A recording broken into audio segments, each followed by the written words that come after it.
नमस्ते भैया बहनों। मेरा नाम राहुल वाखले है। मैं कक्षा दशम 1998 बैच से हूँ। दोस्तों, मैं कॉमर्स ग्रेजुएट हूँ और मैं एक चार्टर्ड अकाउंटेंट भी हूँ। मैंने तकरीबन 8 साल की अपनी पढ़ाई सरस्वती शिशु मंदिर से पूरी की, कक्षा तृतीय से लेके तो कक्षा दशम तक।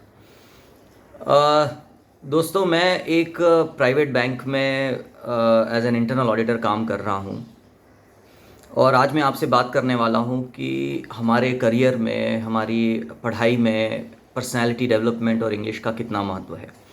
पर्सनालिटी डेवलपमेंट और इंग्लिश आज के समय में एक साथ चलते हैं। सो कहीं ना कहीं जितना आपका आत्मविश्वास इंग्लिश बोलने में होगा, जितना आप उस भाषा को अपना पाएंगे, उतना आपके सफल होने के चांसेस बढ़ जाते हैं। ऐसा नहीं है कि केवल इंग्लिश बोलने से ही आप सफल हो सकते हैं, लेकिन हाँ, इंग्लिश का बहुत बड़ा हाथ है। तो उसके लिए प्रयास करना बहुत ज़रूरी है कि आप बहुत जल्दी शुरू करें। ये हो सकता है कि आप सोचें कि पहले मैं अपनी पढ़ाई पूरी कर लूँ, फिर 1 साल में 2 साल में मैं भाषा पे अपना कंट्रोल कर सकता हूँ, लेकिन वो मुश्किल हो जाता है क्योंकि ये सब परेशानियाँ हमने भी देखी हैं। हमने भी पूरी पढ़ाई अपनी हिंदी माध्यम से की है। मैंने पूरा सीए हिंदी में किया, उसके बाद मुझे इंग्लिश में बात करना सीखना पड़ा, बोलचाल की भाषा सीखनी पड़ी, क्योंकि बोलचाल की भाषा बहुत ज़्यादा ज़रूरी है। व्याकरण का हिंदी माध्यम के विद्यार्थियों को, खासतौर पे शिशु मंदिर के विद्यार्थियों को कभी कोई प्रॉब्लम नहीं होता है, लेकिन सबसे ज़्यादा ज़रूरी है कि आपको बोलचाल की भाषा आए। उसके लिए बहुत ज़रूरी है कि आप अभी से शुरू करें और उसके लिए कुछ चीज़ें मैं आपको बताता हूँ। जैसे आप अपने सहपाठियों से, मित्रों से बात करें, उनके साथ बैठ के इंग्लिश में बात करें, बिना झिझक के, बिना किसी डर के, बिना किसी टेंशन के कि आप गलत बोल रहे हैं, सही बोल रहे हैं। हाँ, व्याकरण सही रखें, लेकिन कोशिश करें। न्यूज़पेपर पढ़ें, न्यूज़ जो डेली न्यूज़ आती हैं उस पर किसी वर्तमान परिप्रेक्ष्य में किसी बात पे चर्चा करें।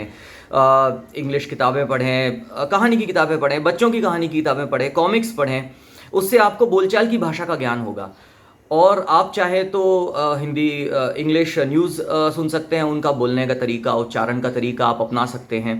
दोस्तों, ये सब अभी से करना इसीलिए ज़रूरी है कि आप जब अपनी पढ़ाई पूरी करेंगे उसके तुरंत बाद जल्दी ही आप इंग्लिश पे कंट्रोल कर पाएंगे, ऐसा ज़रूरी नहीं है।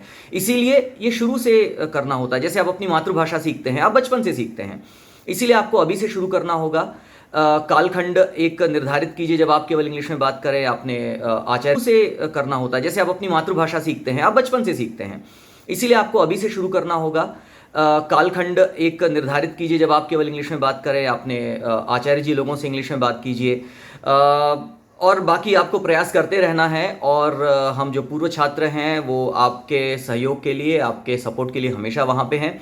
और मुझे एक दोहा याद आता है, करत करत अभ्यास के जड़मति होत सुजान, रसरी आवत जात तहसील पर पड़त नुकसान। तो बस प्रयास करते रहिए और सफलता ज़रूर आपको मिलेगी। धन्यवाद।